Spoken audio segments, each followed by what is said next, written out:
Казвам се Стойчо Пухалев, работя от 13 години в Министерството на вътрешните работи. Нашите задължения са опазване на обществен ред, да служим на хората и да помагаме, когато някой е в беда. Избрах да бъда полицай, защото още от малък вярвам в доброто, вярвам в това, че мога да помагам на хората, да служа на хората и да ги пазя.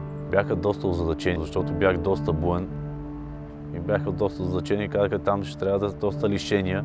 След което разбрах, че твърдо съм решен и се съгласиха с мен и ме подкрепиха. Сложни паметни случаи, те са доста и се изместват така в паметта. Едни забравяш, други запомняш, но хубавото, че след всеки един такъв случай оставаш приятели, защото си им помагал в тези трудни моменти за тях. Това е нашата роля, да помагаме на хората.